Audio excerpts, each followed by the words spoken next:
सध्या चालू आहे ऑपरेशन टायगर या ह्याच्यावरती तुमचं काय म्हणणं आहे? ऑपरेशन टायगर कशाला म्हणतात? टायगर नाही तर वाघ ज्याला आपण म्हणतो, समोरासमोर तिथं अटॅक केला जातो. ह्याला ऑपरेशन बाजार म्हणायला काय हरकत आहे? विचाराचा बाजार झालाय, माणुसकीचा बाजार झालाय. ज्या नेत्यामुळे तुम्ही निवडून आला त्या नेत्याचा बाजार, त्या पक्षाचा बाजार इथं मांडला गेला आहे.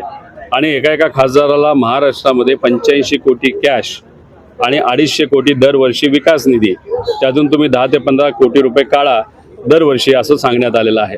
मग ह्याच्यावरनं आपल्याला हेच म्हणावं लागेल, आज संविधानाचा बाजार झालाय, आज लोकशाहीचा दुर्दैवाने तिथं बाजार झालेला आहे. पण लोक या सगळ्या गोष्टीकडे बघत आहेत. लोकांचं मत असं आहे की महाराष्ट्रामध्ये बेरोजगारीचा प्रश्न आहे, विद्यार्थ्यांचा प्रश्न आहे, महिला सुरक्षतेचा प्रश्न आहे, शेतकरी आज अडचणीत आहे. अल निनो असल्यामुळे येत्या काळामध्ये आपण जर बघितलं तर पाऊस होणार नाही, त्यामुळे अजून मोठ्या आर्थिक अडचणी या राज्यांवर तिथे येणार आहे. पण या बाबतीत न बोलता आज काय चाललंय तर खासदाराला फोडा, ह्याला उचला, त्याला उचला. पण आता जे काय झालं, विषय असा आहे की तुम्ही एकच अंग बघताय, ह्याला दुसरं अंग सुद्धा आहे. ते कसं की आता एकनाथ शिंदे साहेबांची ताकद, भाजपचे महाराष्ट्रातले नेते देवेंद्र फडणवीस साहेब भाजपच्या हितासाठी कमी करण्याचा सातत्याने प्रयत्न करत होते. अजितदादा पक्षाची सुद्धा तिथं ताकद देवेंद्र फडणवीस साहेब कमी करण्याचा प्रयत्न करत होते. आता हे 6 खासदार जे फुटले ते एकनाथ शिंदे साहेबांकडे न जाता भाजपकडे जाऊ शकले असते.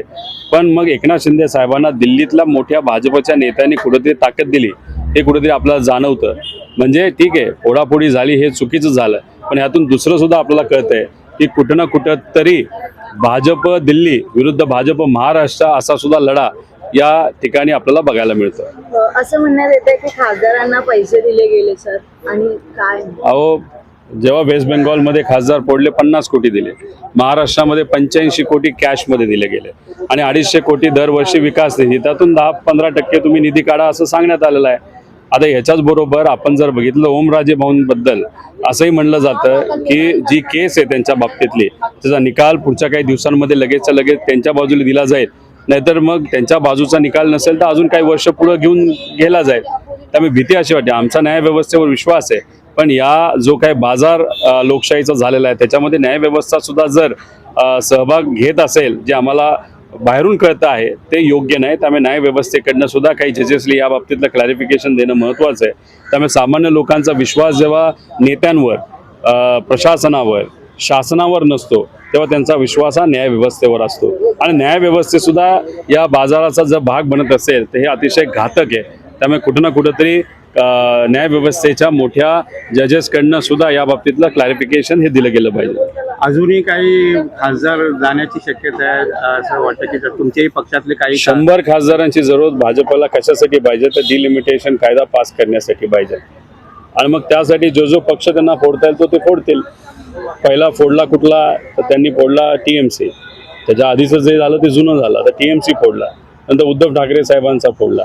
त्याच्याचबरोबर येत्या काळामध्ये मला असं वाटतं की उत्तर प्रदेशचा मोठा एक पक्ष फोडण्याचा प्रयत्न तिथं केला जाईल. त्यामुळे काही झालं तरी भाजपला कळालंय डिलिमिटेशन जर झालं नाही तर 2029 मध्ये ते सत्तेत येऊ शकत नाही. ते घाबरलेले आहेत. आणि मग त्या अनुषंगाने काही झालं तर डिलिमिटेशन करायचं. डिलिमिटेशन म्हणजे काय, जसं ग्रामपंचायतचं इलेक्शन असतं त्या इलेक्शनमध्ये वॉर्ड जे असतात ते आपल्याला शोभेल असे आपण वॉर्ड आपल्या नेत्याकडनं जो सत्तेत आहे त्याकडनं केले जातात तहसीलदारला सांगून. तसंच महानगरपालिकेमध्ये सुद्धा वॉर्ड फोडले जातात, प्रभाग फोडले जातात. तसंच खासदारकीचे मतदारसंघ सुद्धा आपल्याला योग्य वाटतात तसं तिथं फोडले जातील, जेणेकरून आपल्याला जास्त मतदान मिळेल. जे मतदान आपल्या विरोधातले ते दुसऱ्या मतदारसंघामध्ये टाकून ते समीकरण बसवलं जाईल. आणि ही गोष्ट आसाममध्ये एकदा झाली आहे, ते अख्ख्या देशांमध्ये केली जाईल.